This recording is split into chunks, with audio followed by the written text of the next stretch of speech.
Welcome back, everybody. So in today's episode, we're going to go over doing a de-nib and polish on a fresh paint job. In this case, it was quite nibby because it was a garage paint job, as well as we had to do so many coats of base just to get coverage with that Sickens red. If you guys haven't seen the previous episodes leading up to this, I'd strongly recommend checking them out. I'll throw links down in the description. Let's get to it.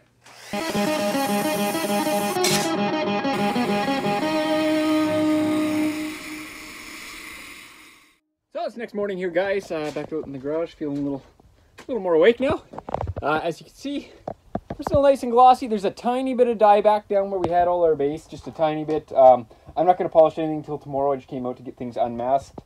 One thing I didn't show on film was I did pull off my fine line before leaving the garage last night, so everything was still tacky, but not completely wet. So peeled that guy, so we got no funky edge along there or anything like that. So yeah, we're gonna get everything unmasked here. I want to be able to shut the garage. I had the heat cranked all night, but as you can see, there's still it's only paper above and below. You can see our filter here caught a lot. Anyway, there's a little bit on the fan on the other side, but caught a bunch. A couple things for next time. I'm definitely going to be running 2 fans at full blast. Reason I couldn't even run the single one at full blast though was just my masking. I had it pull away up there. I had it pull away down there, and that's when it actually landed on the corner of this bumper. And had it pull away, actually it's down right now, pull away up here. So that's just a matter of, this is a smaller job. I didn't feel like masking up the full garage, taking the time to do it. So I think this will be my last time pulling in a smaller job like this, for side work anyway. It just, the time to do it isn't worth it. I guess you could say, like, it doesn't make sense to spend 4 or 5 hours masking off the full garage, doing it really, really well so you can run 2 fans full blast anyway. As you saw, I was living in a cloud in here of clear, which isn't ideal because, like, my respirator did the trick. I had fresh filters, fresh pre-filters on it. Actually, let's have a look at that too. So I had fresh filters on that, so I didn't smell anything the whole time. But obviously, there's going to be stuff getting... Maybe some filters are nice and red there. Sort of a given when you're spraying in an enclosed space anyway. But yeah, so clear is inevitably going to get around my safety glasses and whatnot. Like, I had the full paint suit on and everything, but obviously clear was getting on me in my eyes. Not ideal. Those isocyanates, they build up in your system, and eventually you just can't be around them anymore. You get gnarly headaches. There can be other health issues involved with that too. So yeah, not good. So yeah, let's get this unmasked, and we'll come back in tomorrow morning, do a little polishing, do a little assembly, and we'll call this one done.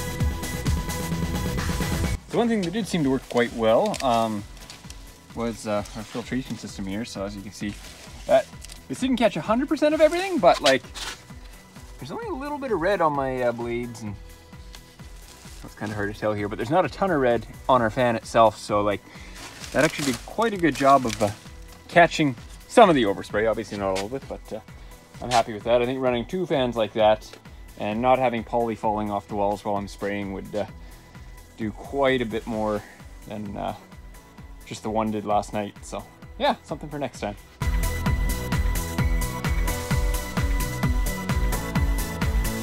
A little chilly, but while we're out here, I figured I'd just show you. You can see there's not a ton of overspray on the outside of our fan here, a touch, but like, fan was right here, my trailer's right here, and there's like no red overspray on it at all. So I'm happy. One of my big concerns with pointing this out of the garage this direction into my driveway is that my beautiful Jeep that's definitely running sitting right there, wife's car sits there, sometimes my car's in the driveway as well. So like, I was concerned about getting overspray on our vehicles, but if those filters are doing that good of a job, I'm not too concerned about this. So we got the car unmasked, the garage unmasked enough to close it and shut the windows and all that jazz. One thing about this clear, I was looking back through the videos and it looks really dull on video. And so as you can see, it looks kind of dull there. What it is, it's the reflection of the lights. Like even the lights kind of look almost dull behind the poly here. So even in person, the clear looks a little dull unless you actually hit it at the right angle. And this clear actually has a really nice gloss. I'm actually really happy with that finish. So yeah, we'll leave this till tomorrow, let it harden up a little bit more. It is quite hard now. This is a clear designed to air dry, and I had the heat cranked all night. So this stuff, I think I probably could polish it today, but we're going to give it another day. It's been a long few days. That's something to keep in mind if you're doing stuff at home. It's going to take a lot longer than it would in a booth. Like this would have been like maybe 2 hours of spraying in a booth. It took me 5 hours yesterday. Not fun. So we'll leave this for tomorrow, come back in here, do a little polish. So it's Sunday afternoon now. We sprayed the job on Friday night into Saturday morning there. This is scary. It's one of my ceiling lights that my poly caught. I'm glad I didn't unmask all the way. That's supposed to be on the ceiling like these other lights. It took a little tumble and it landed right above where my two bumper ends are. That could have been bad. Luckily my poly caught it. I think part of the issue is just the way the previous owner put garbage bags covered instead of vapor barrier, and then just threw insulation on top of them. They're sort of hanging down, putting pressure on my lights. So we'll throw a few more brackets on that one at some point here. But yeah, I'm gonna go ahead and wet sand my nibs with 1500 just to knock them down. And our roof rail actually turned out pretty nice. Don't have too many nibs up top here, just a couple down lower. Got I don't know if you can see there. I got a few along there, and then a few in where the paint was as well. So honestly, not horrible for a garage job. Definitely some nibs as were expected, but not the end of the world. So we'll get these polished or wet sanded. Then I'm going to reassemble everything just to make it easier for me to polish, because I can just sit on a stool and then we don't have parts flopping around on a stand. So wet sand, that's just gonna give me a little peace of mind in case I sand into any nibs and we get any like bright white specks or anything like that. Then unfortunately that could mean a respray for those parts, but ideally not. So we'll wet sand everything first, reinstall it, give everything a polish, call her done. So it's time to get into our polishing here. Well, wet sanding first. What I'm going to be doing is hitting them with some 1500 and then 3000, and then we'll be ready to polish. Like I mentioned earlier, I'm just going to hit it with 1500, then reinstall everything. Then I'm going to hit it with my 3000 and finish the polishing, but we'll just go over what I'm going to do here. So my sandpaper here has been soaking for about 15 minutes. Generally, you want your sandpaper to soak for about 20 minutes before you start wet sanding. That just fully saturates the paper. And then all I'm going to do, I know it's hard to see on camera here, I'm going to get you in closer here shortly, but I'll just find a small nib, and as you can see, I'm just sort of hitting it with the edge there, and just giving it a light knockdown. So there are quite a bit of nibs on this, being a flat panel, and just with the amount of product we were spraying on there in a garage, we got nibs, but not the end of the world. It's all correctable. So I'm just going to go around, find all my nibs, give them a light sand.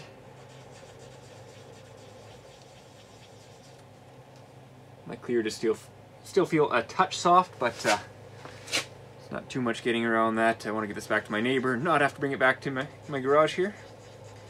But it is wet sanding nicely, so that's all coming down. So a really neat product I discovered from one of the instructors at our local trade school is this. It's called the Vilbus Shim Mask. Back up there for you. And what it is, it's an ultra thin piece of stainless steel. Yeah. And you can use it to get rid of nibs. You can actually use it in conjunction with a razor blade.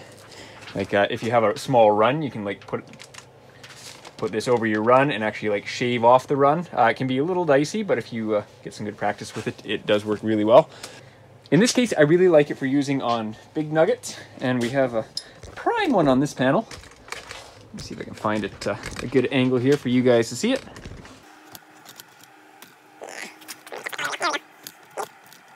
So that guy right there, that's a big one.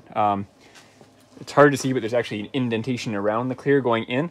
Problem is, if I start sanding this and trying to knock it down, we're going to make an even bigger area around it, lower than the rest.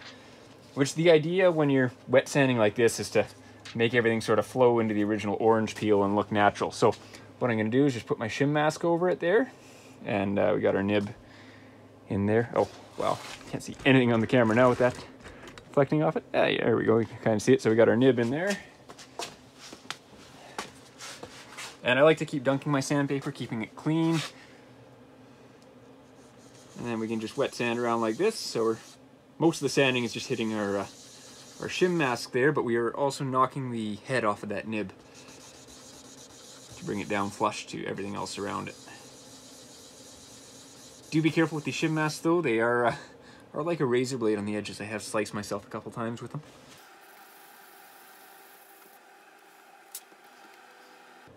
And I'll take it down a little bit more. Normally I actually use a spray bottle with water in it just to keep fresh water over everything, but in this case I completely forgot it at work on Friday. So using a bucket of water works just fine as well. Now these 3M Trizec sandpapers, super expensive, but they last a very long time. You can get a lot of life out of them.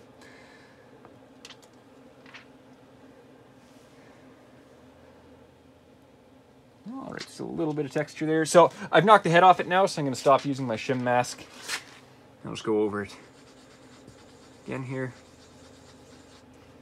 And it was nibs like this that were concerning me quite a bit, just because they were so big. There is a chance they could be like a piece of white dust or something like that, but luckily that was not the case here.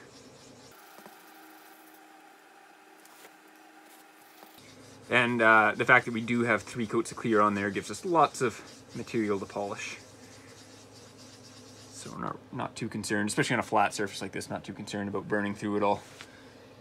Alright, so that got most of it out. As you can see, there's still a little bit of a bump there, but when I'll probably go over it again with 1500 here, maybe hit it with 3000.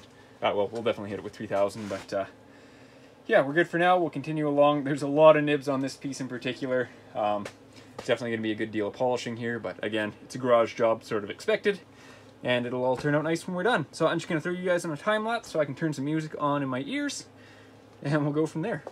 I'm just going over each nib here with a light circular motion, not really putting much pressure on there. I'm also making sure to wash my sandpaper regularly, so I'm dunking it in that bucket that I mentioned. Otherwise, you can spray it off. If you ever feel any kind of grit underneath your sandpaper, you should stop immediately, wipe it down, or wash your sandpaper, wash your panel, because you don't want to make any deeper scratches than necessary. So, as you can see, pretty dusty. Again, garage paint job. I don't know if I'm going to be able to catch it on camera here. You can kind of see there, yeah, I'm getting a little bit of solvent pop and dieback. Not really surprising with the amount of base we have on there, and then hammering 3 coats of clear on as well. I probably could have waited a little bit longer for my 3rd coat of clear. However, just with the amount of base on there, I'm not sure that would have changed all that much. So what I'm going to do here, I'm actually going to, like I said earlier, I am going to go to 3000 on here. I'm actually going to use my DA for most of this, staying away from my edges, obviously, and any risky areas like corners and whatnot. So I'm going to hit this with 3000 on my DA. That should take care of a lot of it. Another thing too, I have had in the past, I go ahead, I sand, I polish, looks great when it leaves the shop, and then a few weeks later comes back and you can see, not quite as bad as this, but you can see where you sanded. Sometimes that's just when the clear hardens up completely. It will sort of shrink a little bit. So that's just something I'll let my neighbor know too. If that starts popping up again, just bring it back over, give it another quick polish. And usually after giving it a second polish, then it all looks good. So we'll continue along here. I hit this with 3000 and then get everything reinstalled.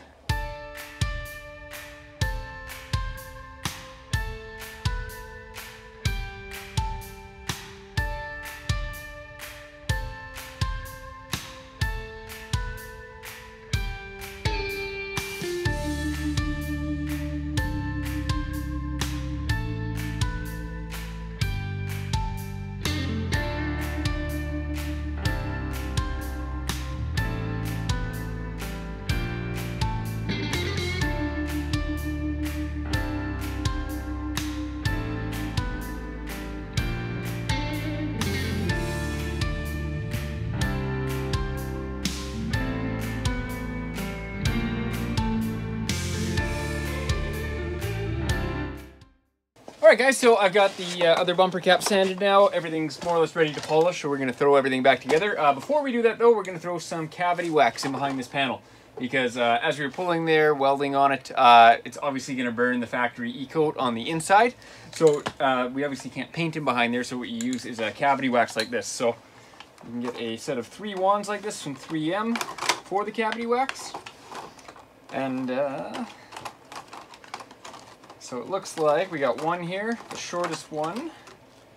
It's just a straight tip, there's nothing Nothing fancy about it, so we won't be using that one. That's if you're just like blasting something maybe underneath your car.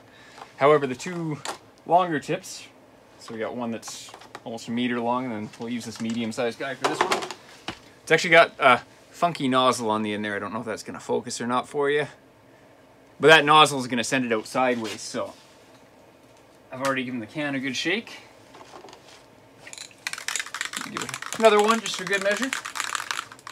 So we're just going to pull off the top that comes on there. And pointing it away from ourselves, because I'm probably going to blast here a little bit as I install this. There we go. And you can see the wax coming out the wand there. So what we're going to do is just go in behind the panel here.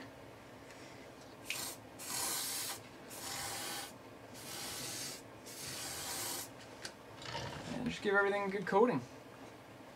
So you can sort of judge the length of how far you want to go in, because we didn't do much pulling past about here.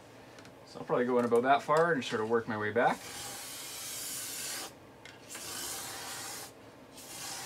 And that's going to give us good corrosion resistance for the future.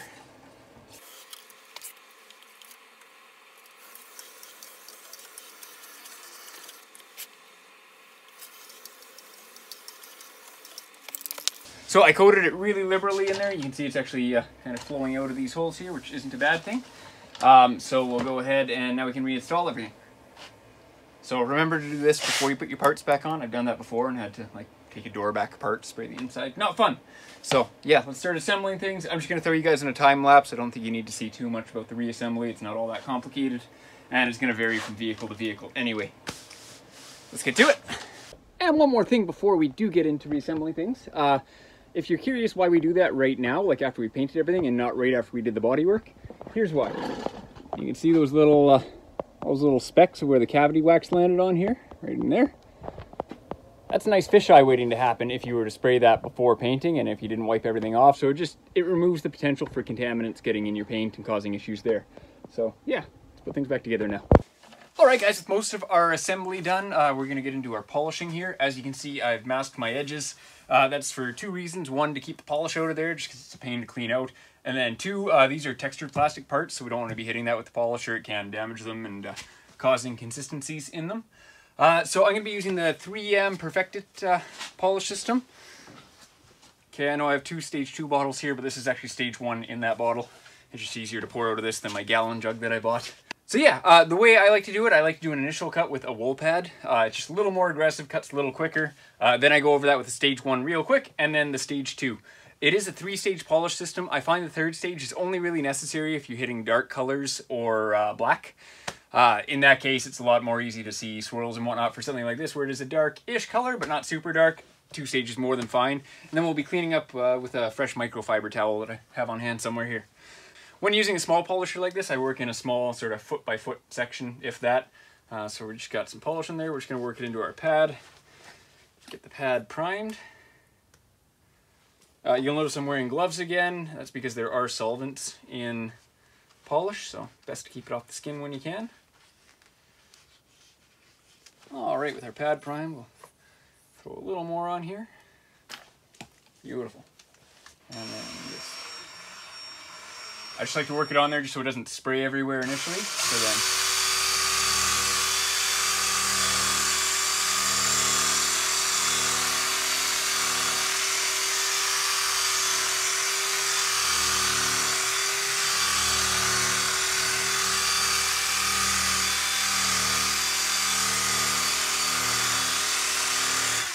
and just a little section like that. So you want to go back and forth, up and down, back and forth, sort of alternate like that. And then let me grab my fresh microfiber here. Now, even microfibers will leave micro scratches. I'd strongly recommend getting like a specific polishing microfiber if you're planning to do a lot of this or doing it on dark colors. And as you can see, that polished up very nicely. I still see some minor scratches on there. Very minor though, so I'm going to go over it one more time with that, and then we should be ready for stage 1. So I'm going to go over the whole, well, not the whole car like that. So I'm going to go over all my areas like that. I can spot polish these. I'll end up probably doing stage 2 over the full panel. But as far as stage 1 goes with the wool pad, I'll just hit the spots that require it. So I'll throw you guys back onto a time lapse, and we'll talk to you in a bit.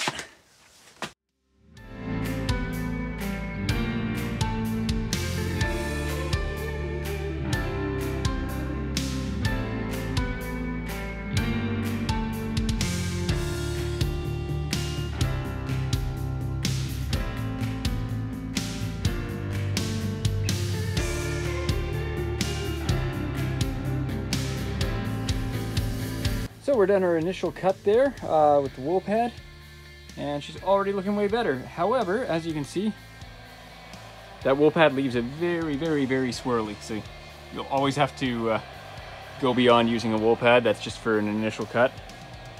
Yeah, look, almost has like a CD holographic looking to it. So yeah, we'll hit it with stage 1 now, then stage 2, and then we should be good.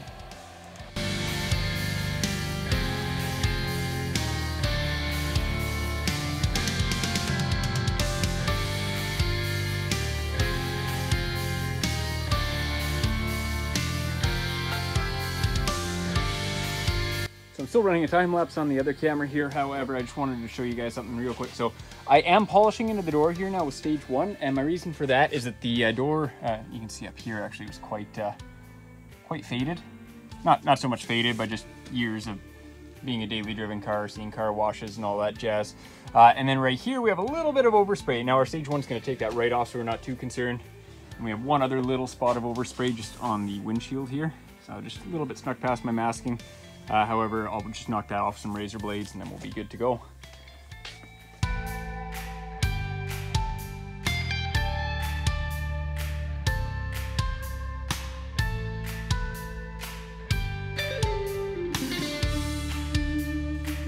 So we're done our stage 1 with the foam pad now, and as you can see, we're looking way better. Still a few very, very minor swirls, but we're close. As far as color matching goes, as you can see, where's the, let me get a good angle here.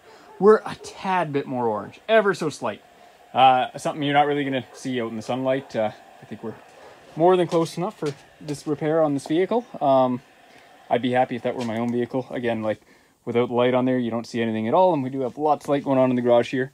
I'd love to be able to show you guys in the sunlight. However, I'm running out of daylight here, and I do need to return the vehicle to my neighbor here before the evening is out. But as you can see, bumper to quarter color is good, which we expected it to be because there's the exact same amount of color on there. And yeah, the color like quarter to door, I'm more than happy with that.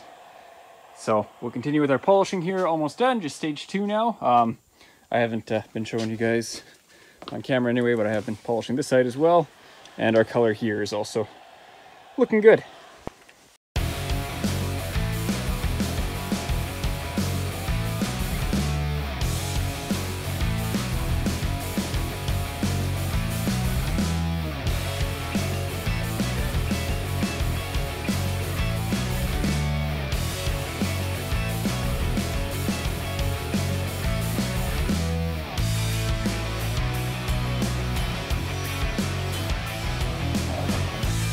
Alright guys, this will be my last sort of viewing of the car with you here. I'm more than happy with how it turned out. For my first garage paint job, I'm very happy with it. The repair turned out okay. Paint turned out nice. I think my neighbor's going to be more than happy with that. Last couple things to do to button this up or just reconnect the battery, do a quick scan on it, just test the tail lights. But aside from that, everything lines up. I'm happy with my gaps and whatnot, so that's all she wrote. As you can see from this video, or the series of videos, it's not easy. You can't just slap a little rattle can on there and call it good. That's what was done on the opposite bumper end that just had those gougers in it, and just hit with some rattle can, and it was noticeable. It wasn't like better than nothing at all, but at the same time, I see a lot of people watching certain videos on YouTube and expecting a spotless repair from just an hour or two of work. I think I have over 40 hours into this repair here. That's obviously a lot more than I would if I were in a shop, had access to all the proper equipment, access to a spray booth. The polishing alone here took me 2.5, 3 hours. Might have even been a little bit more than that, might have been 4 hours. I'm not sure, I'm losing track of time at this point. It's been a long couple weeks doing this in the spare time. Yeah, so it's not something you can just crush out quickly and easily. If you don't have a couple weeks for the vehicle to be down, doing a repair like this isn't really feasible. I've had a lot of people online ask if they can just like put the car in filler and leave it for a couple weeks. No, if filler gets moist at all, if it gets wet, if it's even just humid out, that filler is going to absorb moisture and you're going to get rust underneath it. And eventually that repair is just going to crack right off. So if you don't have a clean, dry space to work in, then what's the point of doing it if it's going to rust further, right? What other things can we go over here? Same with like primer. A high build primer is generally, like the Proform I was using, is generally not waterproof. It's quite porous and it will also absorb moisture, which will then get into the either metal or filler underneath it and cause rusting and issues again down the road. So yeah, you kind of have to be able to do it all in one go. It doesn't make sense to try to do just a little bit by bit. I know that's what a lot of people want to do because they only have one vehicle. But at the end of the day, if you start doing that, you're just going to cause yourself more issues down the road. That's why it comes down to online. I tell a lot of people just go to a shop.